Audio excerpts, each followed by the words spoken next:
Ladies and gentlemen, good day, and welcome to the Uniparts India Limited Q4 FY’25 earnings conference call, hosted by Go India Advisors.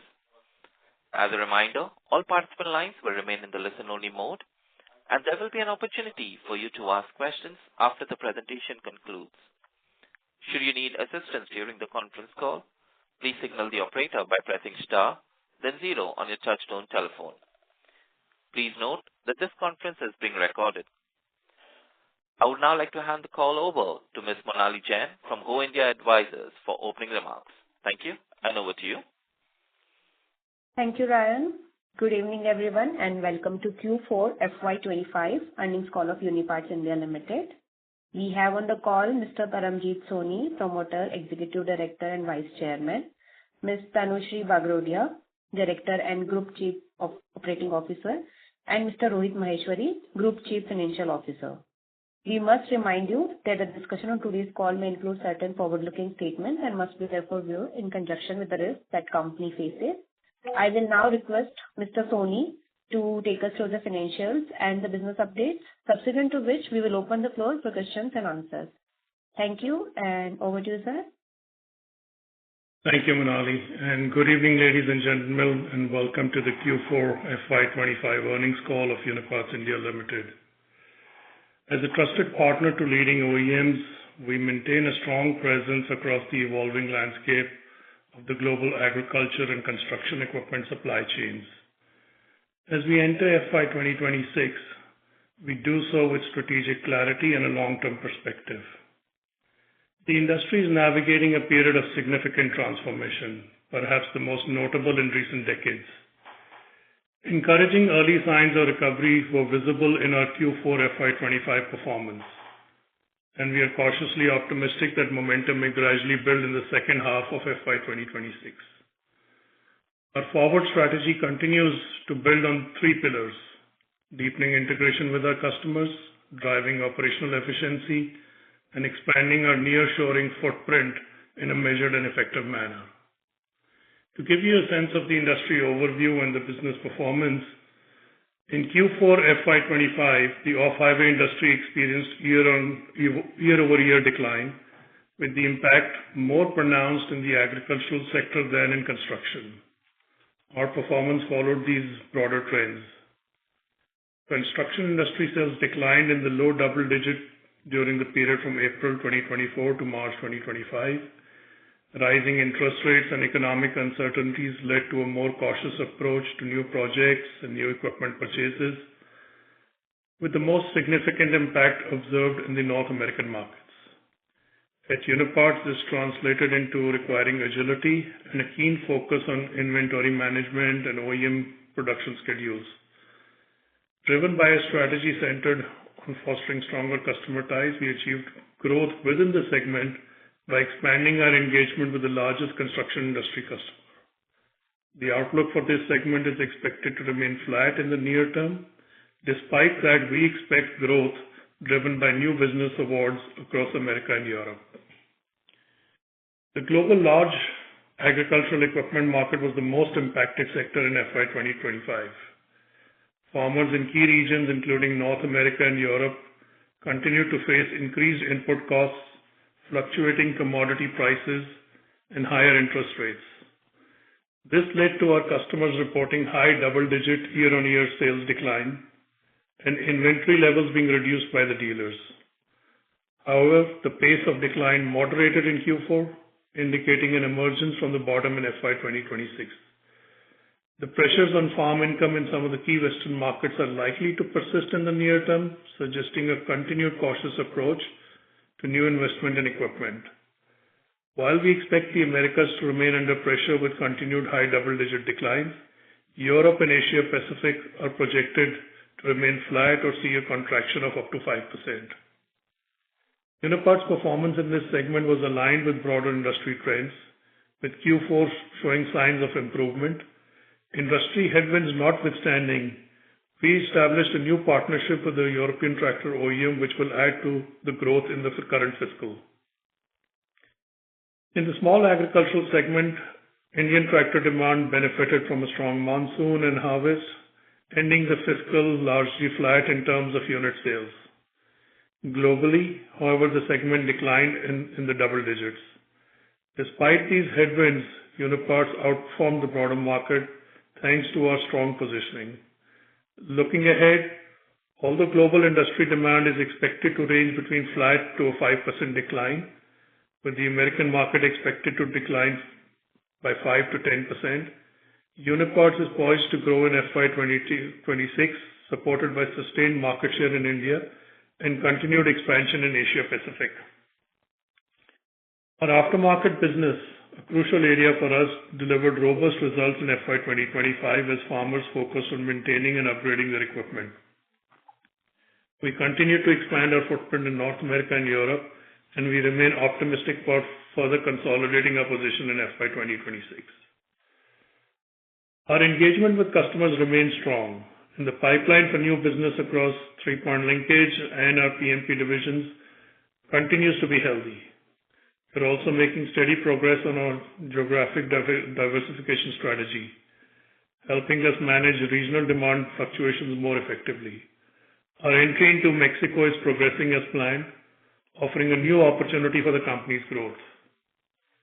We are continuously enhancing our manufacturing processes and supply chain resilience to ensure that we have the most suited technologies to service our customers and can adapt to the changing market dynamic and potential disruptions with speed.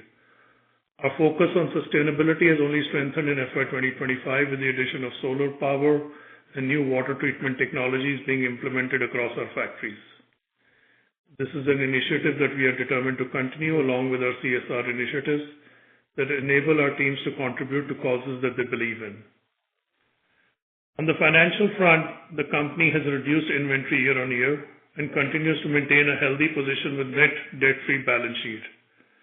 As of the end of FY'25, group net cash stands at approximately 194 crores. We expect to sustain free cash flow generation at levels consistent with FY'25 on a quarterly basis. With that, I will now hand over to Rohit Maheshwari to take you through the financial performance for Q4 and the full year FY'25. Rohit, over to you. Thank you, sir, and good evening all. I would like to share the following financial and business highlights of the quarter ending 31st March 2025. Revenue from operation for Q4 was INR 253 crores, which is an increase of 21.43% quarter-on-quarter and decline of 12.8% year-on-year. EBITDA of Q4 at rupees 41.64 crores was 11.7% higher than Q3 FY'25 and lower by 19% year-on-year. Operating cash flow generation for Q4 was rupees 30 crores. The net working capital comprising of big three elements of inventory, account receivable and account payable as number of days of TTM revenue from operations stood at 154 days as on 31st March 2025. Over working capital during the quarter reduced by approximately rupees 7 crores. Uniparts balance sheet continued to be net debt free with the group net cash position at approximately rupees 194 crores at the end of March 2025. Cash outgo towards capex commitment during the quarter has been approximately rupees 6.5 crores. Total new business award value during the trailing 12 months have been approximately rupees 195 crores. That is analyzed potential value of underlying projects. The company paid a dividend of rupees 33.85 crores in Q4. Dividend payment till date in FY'25 was rupees 64.31 crores, which was 73% of the PAT for the year. Inflationary pressure on operating costs remains in the midterm to be partially mitigated through operating efficiencies. Macro concerns over global economic slowdown, geopolitical uncertainties, evolving global trade tariff environment, impact of persistent inflation as well as elevated interest rate continues to remain key monitorables. With this summary, I would like to hand over the conference back to the moderator for question and answer session. Thank you very much. Thank you. Ladies and gentlemen, we will now begin the question and answer session. Anyone who wishes to ask a question may press star and one on their touchtone telephone. If you wish to remove yourself from the question queue, you may press star and two. Participants are requested to use their handsets while asking a question. Ladies and gentlemen, we will wait for a moment while we poll for questions. The first question comes from the line of Rushabh Shah from Bugle Rock PMS. Please go ahead. Hi, sir. Thanks for the opportunity. Sir, my question is related to the new business of approximately 200 crores was mainly on the construction side of the business. So my question is whether the business is from existing clients or you have added more relationships in various geographies of the world. Hi, Rishabh. This is Tanushree Bakrolia. And thank you for your question and thank you for your participation as well. Rishabh, the new business that we've got is across our segments. It's across construction, large ag, small ag. In fact, in the last few calls, we've been saying that large ag is a segment where we've been wanting to sort of dig deeper and get more business. So going forward, the new business that comes in is coming from large ag. Going forward, the new business that is also coming is coming from geographic diversification. We continue to live up to what we've been speaking about. We've actually got new business in Asia Pacific, and I think even in the small ag business, we've got new business.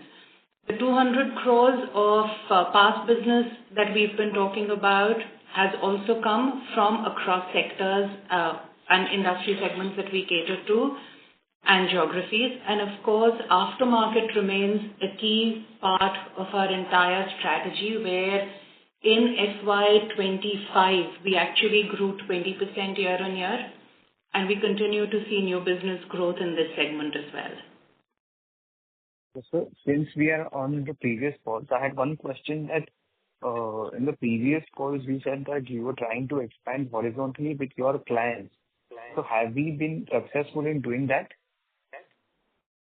Absolutely, Rushabh. I think our strategy remains, right, that we enter the customer horizontally, grow with them, and horizontal growth is that we supply to various divisions that they may have, various geographies that they may have. And in that light, we have won new business with the customers in the construction space. We've won business in the small ag space, and we have added new customers as well. My next question is, I just wanted to know that as you say that the construction side of the market is still soft, but you are adding or rather horizontally expanding in that side of the market itself. So in various geographies also. So just wanted your thoughts about the process. How have you been adding? Like what additions you have made in the past 3 years?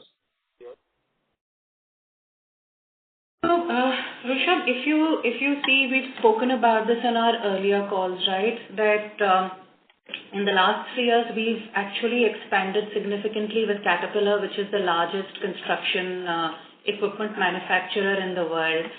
We've also mentioned that we won one new business where the business has actually done better than when we were even looking at the numbers when the business was awarded. And I think what that has basically led to is it's given confidence to the customer on how we can support them, and hence we've been able to grow with Caterpillar. I think we've also been candid in sharing that, with customers such as Bobcat, for example, we are growing when it's, again, we've spoken about this in the past. Bobcat decided that they were moving to Mexico, and, we are also setting up in Mexico to be able to service and bring our nearshoring model to Mexico to be able to service some of these customers. And I think all of these activities, along with the fact that the customers do recognize us for our engineering capabilities and the distribution model that we have, they've led to business growth with them. And the last aspect also is that, we've been focusing on diversifying geographically, and that's the third element, how we've grown over the years. In fact, that's also led to us winning some new business in Europe for FY'26. My last question is, in the previous call, you mentioned that above 70 horsepower, your market share is about 8 to 9%. Over the 5 years, it could be 20-25% of the market share. So completely with you on this goal of yours. So just wanted to know what steps are you taking to achieve this goal in the next couple of years? So Rishabh, this has been something that we've been fairly focused on. The teams have been working closely with customers to see where we can partner with them. And on this front, we've won one order with a large European OEM, right, which is contributing significantly to the new business that we are looking really excited to execute in FY'26. Similarly, with some of our other customers, we've been speaking, and we are hopeful of getting similar amounts of business. But overall, in the large ag space for FY'26, we are seeing a good growth coming from new business. And I think it would only be fair to say that the efforts continue on this front. Fine, and thank you so much. Thank you for answering my question. Thank you, Rishabh. Thank you. Ladies and gentlemen, if you wish to ask a question, please press star and 1. The next question comes from the line of Viraj from Simple. Please go ahead. Yeah, hi. Thanks for the opportunity. First, just a clarification. You said 200 crores of new business. So I think in the past we talked about the annual pipeline of new business to be. Viraj, I do apologize to interrupt you there, but your audio is not clear. Is it better now? Hello? Yes, hello. Yeah, go on, Viraj. Yeah. So first is just a clarification. I think in the past we used to talk about annual new business wins, the pipeline which we want to be roughly around 300 crores. So this 200 crores is on the top of it, or? Sorry, your voice is not clear still. It's very muffled, so it's difficult to understand you. Is it better now? Hello? Yes, it's a little better.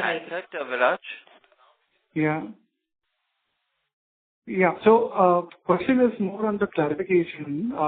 In the past, we used to talk about the new business, which we want, the annual potential to be roughly around 300 crores. So, the 200 crores business when we talked about, it's just a repetition of that, or it's incremental to the business win? So Viraj, we talk about business that we are realizing over the last trailing 12 months, right? So this includes new additions that we keep doing. And when we are talking about those new additions, we are talking about 200 crores of new business coming through.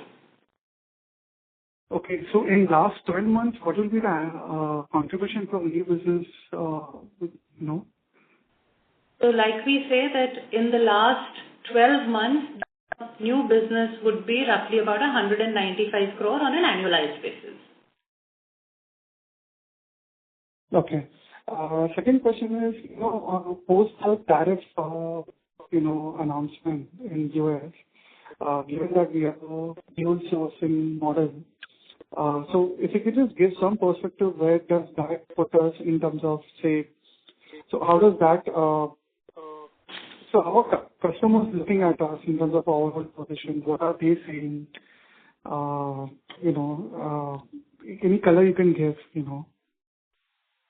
Sure, that's an interesting question, Viraj. I think before we get into tariffs, I think let's look at what the customers have been doing over the last many years, right? I think a number of our customers have been doubling down on their India teams and on their India sourcing. pre-tariff, a number of our large customers have reiterated in various forums that, they would like to increase and double, in some cases, their sourcing from India. Post-tariff, I think that stance still remains. I think this is systemically something customers are wanting to do, which is to de-risk the supply chain. I think as the tariffs have come in two buckets. One is what got announced in March 25, which was tariffs on the steel and aluminium product imported into the US. And the second one was that got announced in April, which was a reciprocal tariff. We have worked very closely with our customers on this since then, and we have reached a position where we have an agreement with most of our customers today on how this is going to be, on how this is going to impact them and us. And I think we are looking at being P&L neutral from a tariff perspective. But given so if I talk about 3PL or PNP, in 3PL we have players operating out of, major players operating out of Europe. While in PEP you have competition both from China and other regions. So from a relative position point of view, where does, post-tariff, where is Uniparts place? And in that perspective, what is the communication we are getting from our customers? Right. I'm glad you asked this question. I was hoping that this would be a follow-up. I think, it places Uniparts fairly uniquely, right? Because today in our PMP business, we actually have dual shoring. We can manufacture in the US for customers. I think given the tariffs, given the benefit that India has, we do have opportunities that have opened doors.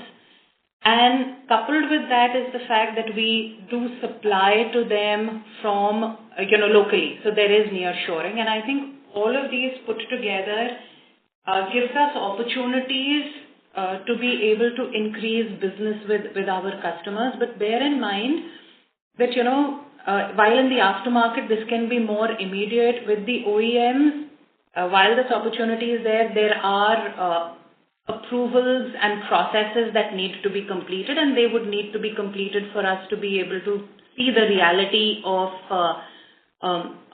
these opportunities in our P&L. So how will pricing and margin really work in this kind of a scenario?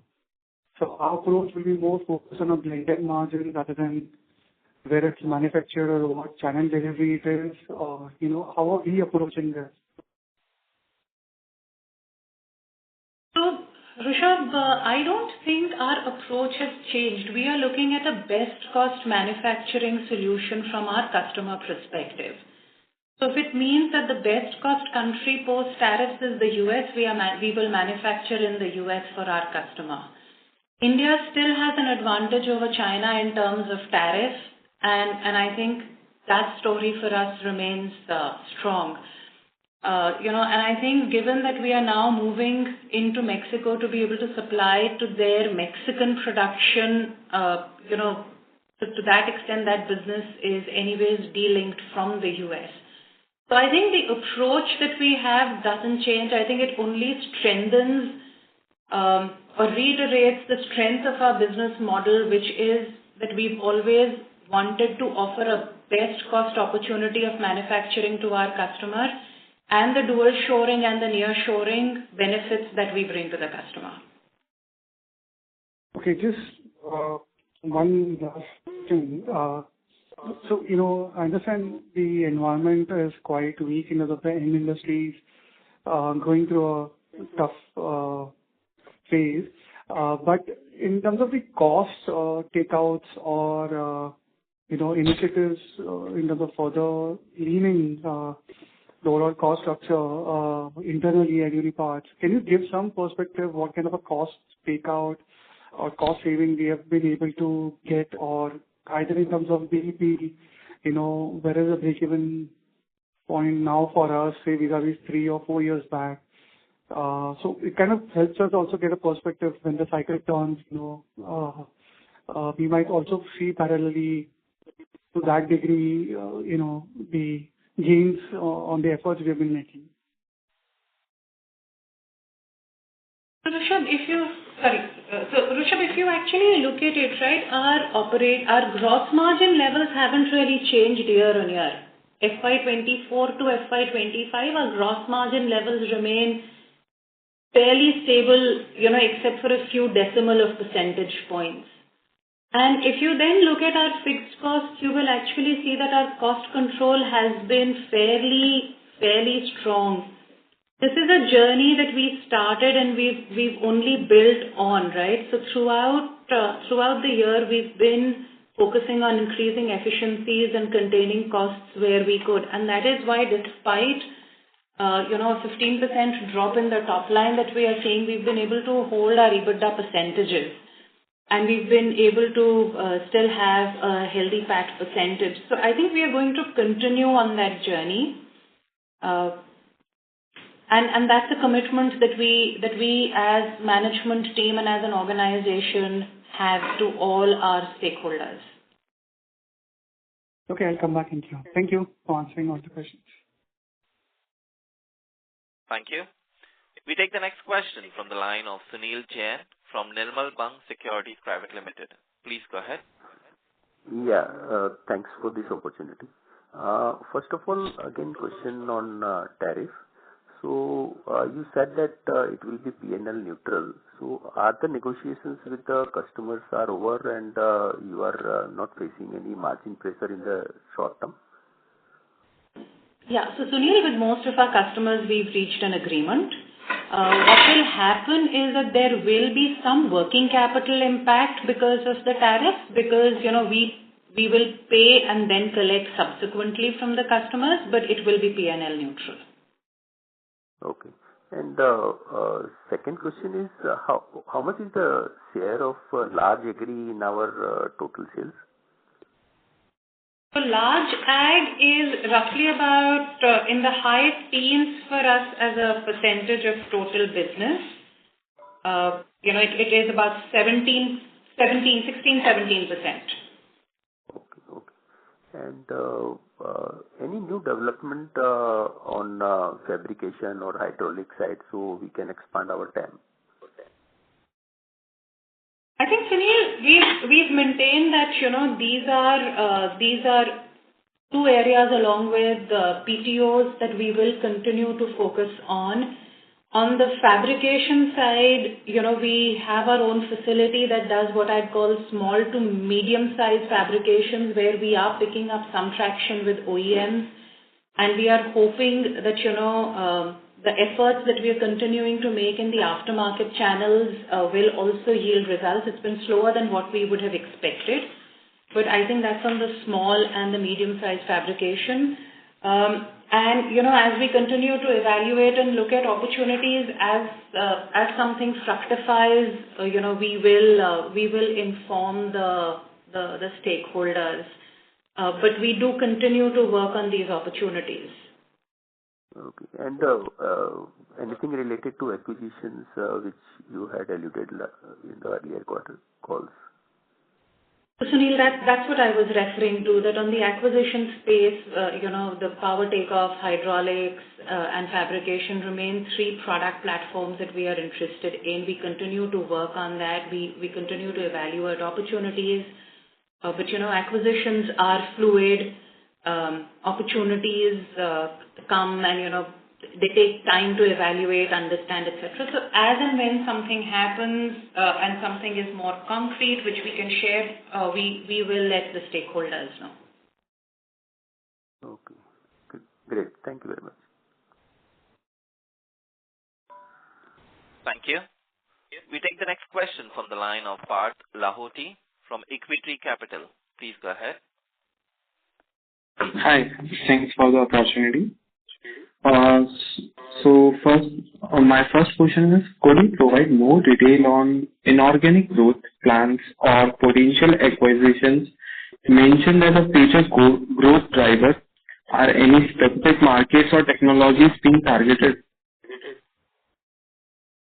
Hi, Parth. Parth, ever since our IPO, we've maintained that there are so currently we supply 3-point linkage and precision machine parts. These are two verticals that we have.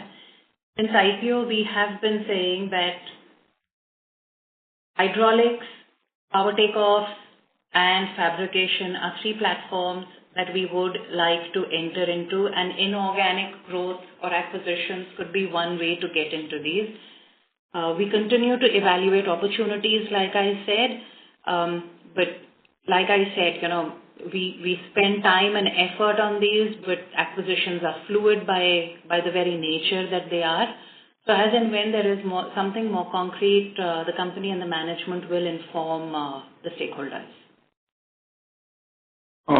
Thank you. And my second question is, what progress has been made in expanding the company's offerings in synergistic verticals like PTOs, hydraulic cylinders, and fabrication?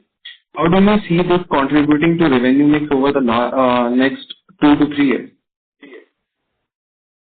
So on the fabrication side, Parth, on the small and the mid fabrication, we set up our own facility, which is where, with some of our OEM customers, we are beginning to get traction. It should start adding revenue in the next, let's say, 10 to 15 months time horizon. Some revenue has actually already started coming in also from the aftermarket, but the big bang that we are looking at is a little away. And on hydraulics, we don't have anything internally. Like I said, there we will look at inorganic, and as and when that happens, we will let you know. So that's where we stand. Thank you. Thank you so much. Thank you. The next question comes from the line of Madhur Rathi from Counter Cyclical Investments. Please go ahead. For FY'26, what kind of growth can we expect in our top line, and can we expect the margins also to improve from a low of 14%, which I believe post-listing were the lowest margins that we ever did last quarter? Hi, Madhur. Yes, Madhur, that's we've been making effort in winning new business because we've maintained that that's where growth is going to come from.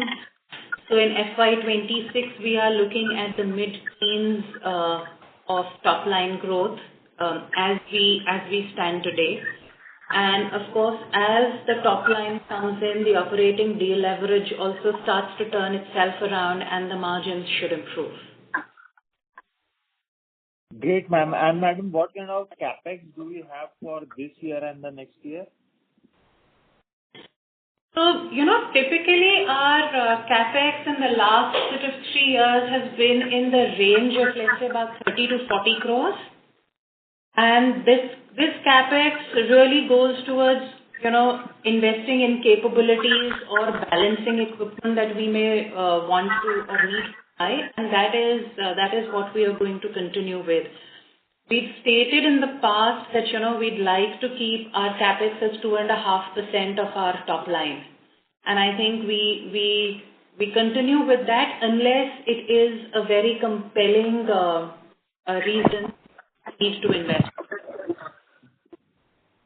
Great, ma'am. Thank you very much and best of luck. Thank you, Madhur.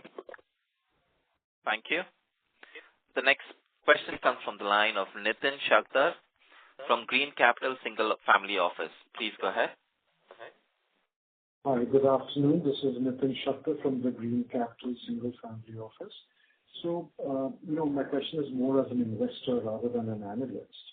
Now, over the last 8 to 12 quarters, there is a declining trend. And, Nitin, I'm sorry to interrupt. Could you come closer to the microphone? Your voice is a little feeble. Okay. Sorry. So my question is more as an investor rather than an analyst. Is it clear now, the voice? Thank you so much. Okay. So there's a sort of a declining trend over the last 8-12 quarters, which all of us are aware of. Earlier on, the EBITDA margins used to be 21%, PAT margins used to be 14%. So are you seeing any green shoots, any recovery, any counter-cyclical trends that are emerging for this year? Just wanted to get a sense of what the management feels about arresting the declining trend. Sure, Nitin. Let me give you a little bit of perspective on that, right? And I think in the opening remarks, Paramjit alluded to, actually he described where the industry was in FY'25, and let me tell you why we are seeing in FY'26 segment by segment. The largest impact that we saw as an industry was in the large ag space, where the industry was down in double high digits, right? In the North American markets, we still think this is where the industry is going to be in FY'26, but Europe obviously looks better. Asia Pacific doesn't have large ag. And in this particular space, we actually have won a good order from a large European OEM, which then gives us that much more strength over and above what the market does. I think the real green shoots that we are seeing are in the small ag industry. So the small ag industry declined in FY'25 by, in the high teens or close to 20%. And this in America also is projected, if you listen to what if we listen to what our customers are saying, because we hear from them and we see what the end industry is doing. So there we are seeing Americas are likely to be in the negative 5 to 10% range, and the rest of the world will be flat to 5%. Now, small ag is where we have quite a stronghold. India is actually, in terms of the number of units, the largest producer of small tractors, right? And there we are very, very strong. We will grow in India. We have one business in Asia Pacific. So as Asia Pacific is growing, that growth will come to us. And we continue to maintain a strong position in America. So that's on the small ag business. The construction industry in FY'25, again, a dip, which was at about, again, in the high teens. And there we actually perform better because we continue to grow with customers. And in FY'26, that industry is globally projected to be flat to a negative 5%. In this particular case, again, we have won new business both in the US and in Europe. So we remain very optimistic and excited to execute these new orders. The aftermarket as a segment is largely Europe and US for us. And that as a segment has been growing for us, and we will continue to grow in FY'26. So yes, we've seen green shoots. Large ag still sees trouble, and the new business that we've won should help us grow in the mid-teens, as I said earlier. So that includes Mexico, is what you also painted out, that you're going to customers there within the business of the customer, and that Mexico initiative is on track. Yes, Mexico, our Mexico entry remains on track. In our earlier calls, we had said that Jan 26 is when we will start operations, and we are absolutely on track to commence that as of today. Okay, so my last question is there any thought on sort of infusing more young blood and some succession, which leads to more innovation and identifying new trends? Just some thoughts on the management. I mean, you were also brought in by the management with that thought, I'm assuming. So just some innovation trends, what people are thinking at Uniparts. So Nitin, that's a very, very interesting question, and I'm laughing because I consider myself to be still very young. Yes, and but I think no, you're right. I think there is a thought that we do have of seeing how we can bring new talent and younger talent into the workforce. In fact, if you actually see some of our colleagues in our US business are very, very young they're youngsters. And I think when we are now talking about recruitment, even in India, we are looking at taking in younger blood. But having said that, I think one thing that I'd like to caution is we would like to energize our team, but with youth as well as the right experience to take us to the next level that we need to get to. So we need to strike that balance. That's the effort. So we've just hired a new CHRO who comes with a great pedigree. He is relatively on the younger side, has a lot of hunger, a great addition to our senior leadership team. So I think that's the trajectory that we are going to be on. Okay, great. Just wanted to compliment our management on two things. One is maintaining the healthy cash position, the prudent cash management, which obviously is leading to a high dividend payout ratio. That's one. And second is, I'm very impressed with your financial information page on the website. It's very clear, concise, and structured.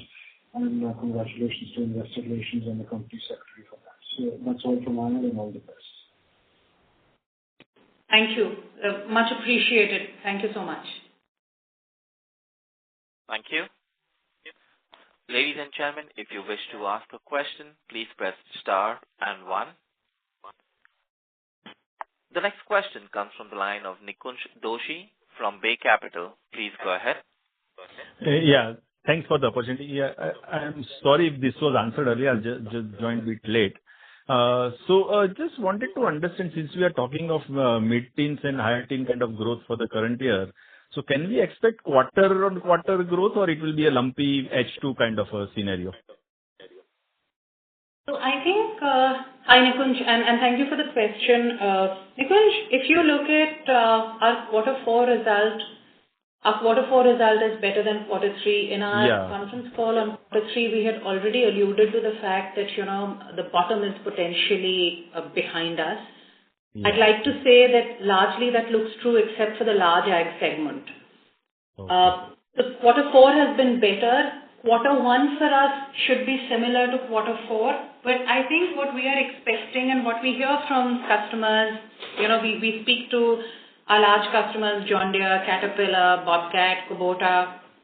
And what we hear from them is that second half of the year is where they are really going to see meaningful differences coming up. And really it's calendar year 26. So yes, we expect quarter one to be in line with quarter four.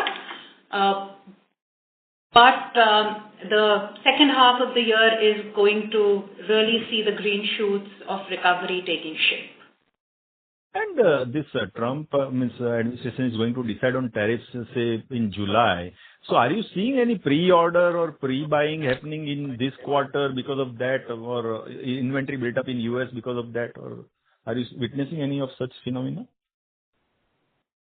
Nikunj, given our nearshoring model, we have been carrying inventory, which is the pre-tariff scenario, right? So that in any case gives us an edge. And like I was mentioning, we have reached an agreement with all our customers. So, customers also realize that the sooner we understand where both of us stand, it's better for normalcy of business, because you can't keep buying for the entire year. At some point in time, we will need to come to a point where it will be BAU. So the previous inventory that we hold helps us, or has helped us, and we've reached tariff agreements with most of our customers. Okay. Thank you very much. That's my guess. Thank you, Nikunj. Thank you. The next question comes from the line of Nishant Chauhan from GeoG. Please go ahead. Yeah, hi. I'm audible? Yes. Okay. Firstly, ma'am, what would be the tariff that we currently would be bearing for our exports to US? And what would be the revised tariffs post the recent change that has happened? So, hi Nishant. Nishant, there were two tariffs that were levied. The first tariff, which was on steel and steel imports, was 25%. And the other one, which was levied in April, was 10%, which is a reciprocal tariff. And then this was increased to 26%, and then till the 9th of July, this was all put in abeyance, saying we will all pay reciprocal tariffs of 10%. So right now, these are the tariffs that are levied on us. How the situation changes is not something that we know as of now, but we continue to work closely with our customers to ensure that we can reach agreements at the earliest with them on how to ensure business is seamless for them and for us. Right. And what were the tariffs that were levied on us before the entire change that happened? I am not aware in 2025 if there were any other tariffs that were levied on Indian products. No, like for our exports to US, did we pay any kind of export duty or tariffs that were levied, or there was nothing? Normal customs duty that we paid, Nishant. Yeah, that's the percentage that I want to know. So, we can get back to you with that data. I don't have that data on the top of my head on what were the basic customs duty and the other customs duty that we were paying. Okay, no problem. And secondly, I was just referring to one of your key customers, John Deere's recent guidance that they've given, wherein they speak about the FY'25 outlook to be down 30% for large ag and maybe 10 to 15% for small ag. So, given in that backdrop, what gives us the confidence that our revenues will still be able to post a high, mid to high, teen kind of growth in FY'26? Nishant, the way we monitor our business and the way we work with customers is with a complete understanding that existing business is not where our growth is really going to come from. Our growth really comes from new businesses, and that's where the focus has been, right? Now, if you look at, even when you look at John Deere's large ag business, they're very categorical in saying that the impact in the Americas is going to be far more prominent than in Europe. And to counter that, we've actually got new business in Europe with a large tractor OEM. So I think our business strategy really is to keep winning new business and keep adding new business so that we continue to grow. Okay. And is there any kind of order book number that we share or that we could probably, or you can share with us? I think, Nishant, we've been saying since our Q3 call that we believe that the bottom of the cycle is over. We are seeing an uptrend coming. Q4 results demonstrate that. We are saying that Q1 will be in line with Q4, and that for the full year of FY'26, we are looking at mid-teen of top line growth. Great. Thank you so much. Thank you. The next question comes from the line of Miten Lathia from Fractal Capital Investments. Please go ahead. Yeah, hi. Just to clarify on the tariff bit, so right now we do have a 10% tariff, right? So for Q1 that we are in right now, is there likely to be any impact on the P&L or the balance sheet, positive or negative? Hi, Miten. As I was mentioning, post-tariffs, we will be P&L neutral for FY'26. No, specifically for Q1, I am asking because this thing has come all of a sudden, right? So we would have been holding inventory in the US, which today for any new product brought in would be subjected to tariff, and hence in the normal course we should be beneficiaries of holding inventory, right? So that is one aspect.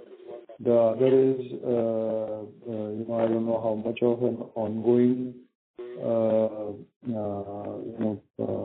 rolling inventory that you would have to bring into the US, where the customer would have already locked in a price and hence would not pay you for these tariffs, and that could have had a negative impact. So I was asking about the sum total of both the positive and the negative. Where would we stand in Q1? So, Miten, I think from a cash flow point of view, yes, there will be a slight increase in the working capital because there will be a delay in when we pay and when we collect. From a P&L standpoint, we will be neutral because whatever we pay and whatever agreements we've reached with our customers, we will be in a position where the P&L is not going to get negatively impacted. So, if we are holding inventory which is pre-tariff, then we also continue to hold inventory which is post-tariff. So that will counter itself, but that will show more in working capital rather than on the P&L. Okay. So there won't be a gain there, right? So the customer is not paying for any materials. But how would you know that you're holding that material? And your voice is not clear. You'll have to come closer to your speaker, please. No, I was just double clarifying that there won't be a gain either, right? We will be P&L neutral. Okay. Thank you. Right. Thank you.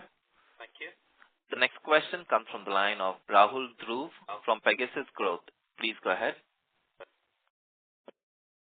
Yeah, hi, good evening. Thank you for taking my call. Ma'am, I had a question. You mentioned about new business that you got over the last 12 months rolling period of around 190 crore, if I'm not wrong. And if I look at that and I look at the fact that the overall revenues declined by 175 crores, would I be right in assuming that the legacy business was basically fallen by around 360 odd crores last year? So I think, Rahul, hi. I think that's a fact of the market, right? So I think if you look at how our end industries have performed, we have seen large agriculture industry down by in the high 20s, close to the 30%. Small ag close to 20% down. Construction close to 18% down. Right? And in all of that, we have actually, our top line has degrown only by 14 to 15%. So that actually tells you that yes, we followed trends with the legacy business, and then whatever new business we've got has been able to stem the degrowth. Right. Okay. And so if we have a look at your expectations for FY'26, you mentioned you'll be looking at mid-teens or high-teens growth. If I had to do the same math for next year, and you said you have 200 crores of additional business, fresh business, which will probably flow in this year as well. So are we looking at actual growth from the legacy business in the coming year? Yes, legacy business this year is growing. And it will grow in single digits, but the growth really will come from the new business. Great. I had one more question, and I hope I can jump in with that. So, I think we are as exporters, or rather, we are always very, very used to a depreciating currency, which is the rupee. And historically, we always had that gain coming through every year, which we kind of, probably passes through the balance sheet to the P&L. There's some margin expansion, maybe not. I don't know.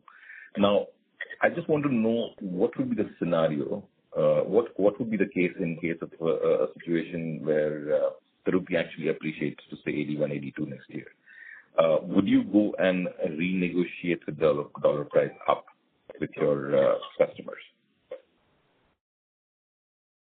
So Rahul, that's the nature of our business, right? I think how we handle our prices with our customers is with fair amount of transparency. So while you say that the rupee is a depreciating currency and it's a fact, I think what also happens is that there is an inflation that happens against it.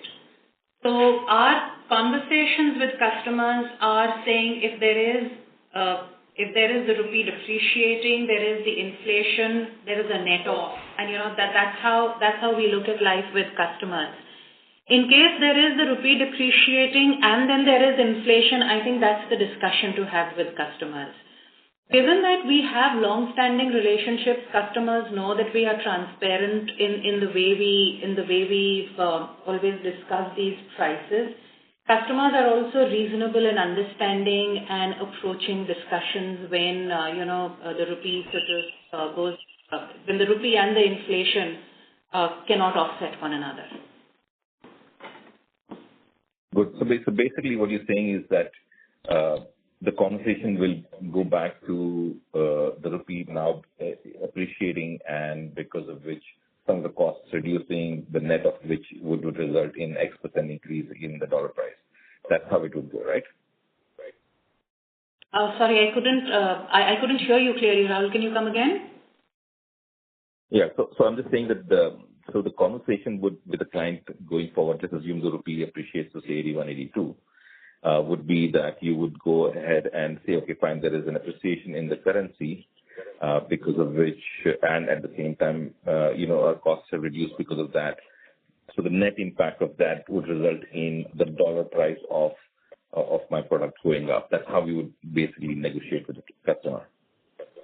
So Rahul, I think let's look at it from the perspective that where we have agreements with customers, right, where they understand that in case the dollar or the rupee is not depreciating and is appreciating, there will be a point at which we will need to sit across the table and understand what needs to come through to us, because, ultimately if there is a loss that we have beyond a certain point that we can bear, it will only go against our investments for them, because, we do invest capabilities, engineering, etc. for them.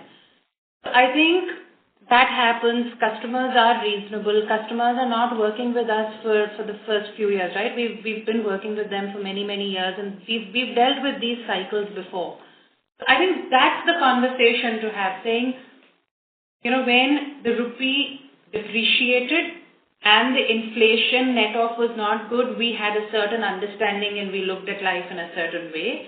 Today, yardsticks have changed. This is the reality, and what we can mutually reasonably agree as doing business together. Correct. Okay. Just one last one, if I can. When we talk of a 25% tariff on our products in the US, would it not make the local producers competitive enough to basically kind of undercut us at some point in time? Very, very, very interesting question, Rahul, and thank you for asking it. I think this is super interesting, and one would have actually thought that would be the case. But if you look at the steel prices, the base price, the input material cost, unfortunately we can't compare the steel prices in India with the steel prices in the US. And if you see, steel prices in India went down in Q1 of calendar 25. They've stabilized over, let's say, April and May. And steel prices in the US kept going up in the first quarter, and now they have started coming down slightly. But the delta between the India steel price and the US steel price still remains. Labor remains to be expensive in the US compared to India. So net, what we are saying is that maybe some of these costs could be netted off with freight and with the tariffs, right? Where we see this math play out for us, we are actually in a very strong position, because then we can manufacture in our US subsidiary and supply. But otherwise, India still remains the best cost country. Perfect. Thank you, ma'am. Thanks for answering all the questions. Thanks, Rob. Thank you.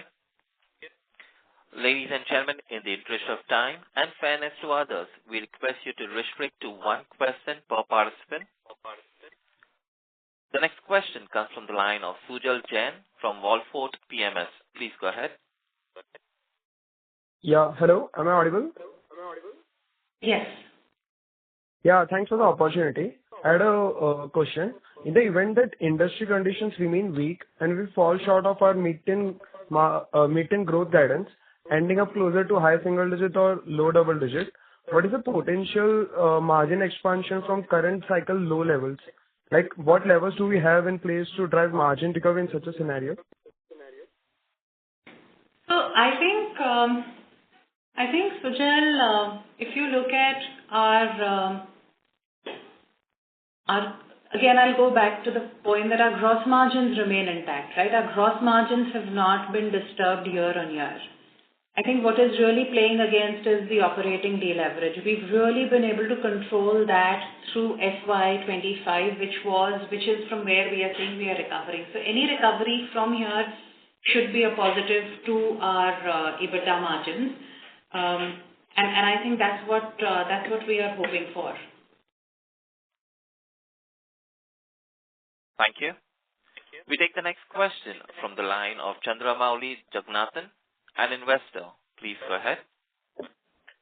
Hello, madam. It's a little bit of a hypothetical question. Assuming the industry which you are catering, agri and the construction as a whole, in a financial 23 year, let's say 100, where Uniparts clocked a top line of about 1350 crores. And now the industry may be around 70 or 80 from its peak 100. My question here is, assuming that the industry goes back to 100, maybe not this year, or financial year 27 or 28, will the Unipart top line can touch 1,800, 2,000 crores? Since you are talking about the new additions, added products, and new order wins and things like that. So, Mr. Chandramouli, I think, I first want to give you a perspective of what's happened, 24 to 25. 24 to 25, as I was mentioning, across all the industry segments that we are in majority of them, we've performed better than the industry.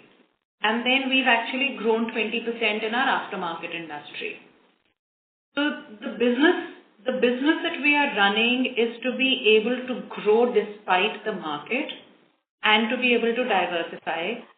And the way to diversify other than the aftermarket is also geographic diversification. Again, in FY'26, the attempt is, like we are saying, the industry is not out of full pace, especially the large ag industry. And there again, the attempt is to continue winning new business so that we can grow, and that's how we are saying that we will grow in double digits. I think from here and in the past, if you've followed us, we've always said that barring these downturns that happen, which are a nature of our business, we typically tend to grow in the mid-teens. And if we continue to grow in these mid-teens, and then there is the inorganic growth opportunity, yes, we definitely can reach the numbers that you're talking about. But I think I'm not giving a guidance. So forgive me, I'm not going to say that's the guidance that I'm giving for the next 3 to 5 years. I'm just trying to answer your hypothetical by saying, is that possible? Yes. But I think the more concrete answer to your question is that we have performed better than the industry in FY'25. That's the attempt in FY'26, and for the organic business, that is what we are going to continue to do. Thank you. We take the next question from the line of Madhur Rathi from Counter Cyclical Investments. Please go ahead. Hello. Ma'am, like for the past 2 to 3 years, we've been seeing that a new order has been in the 200 to 300 crore range. And we have said that when the scales up, it can be a 10x opportunity as the addressable market increases.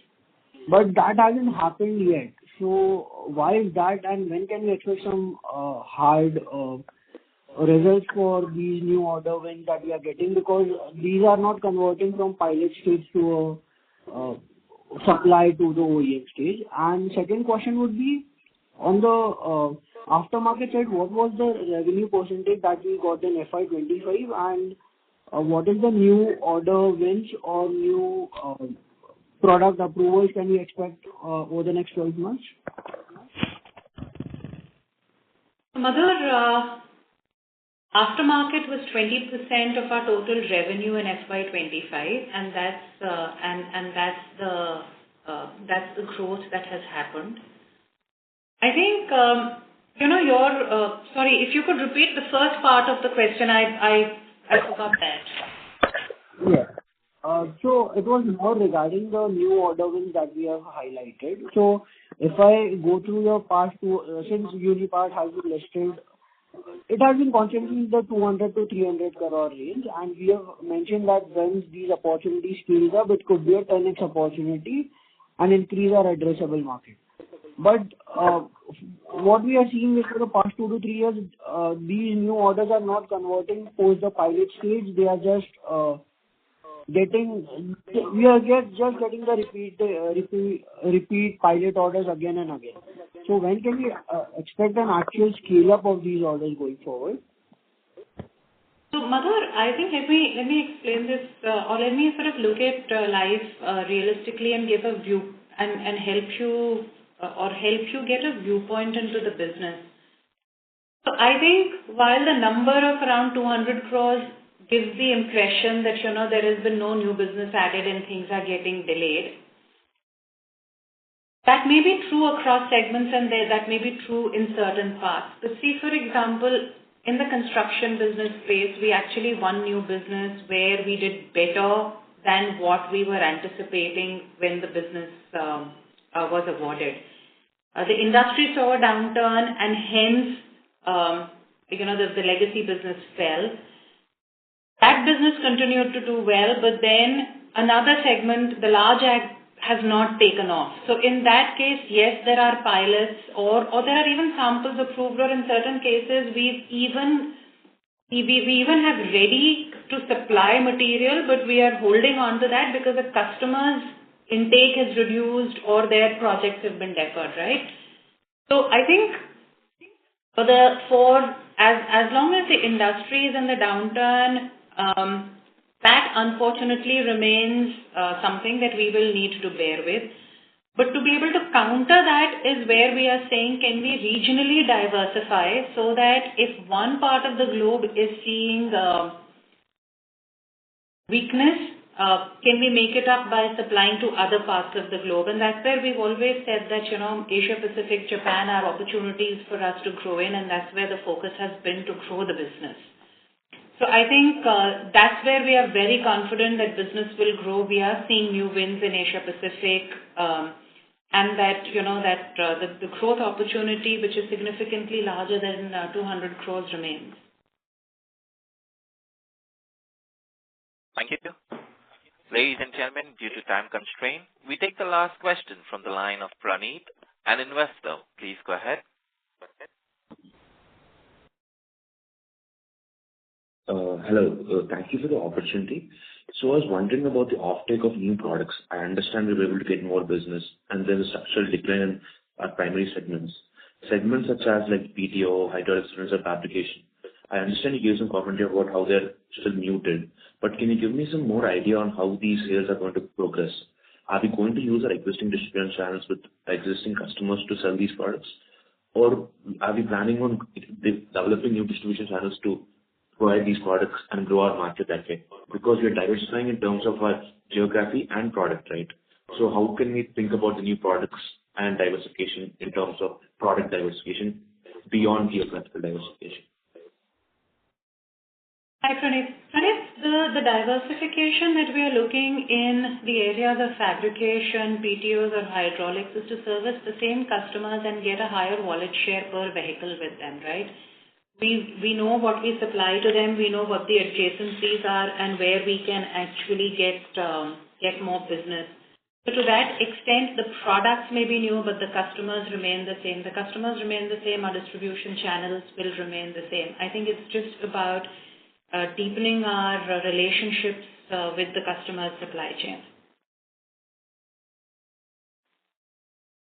Thank you. Ladies and gentlemen, that was the last question.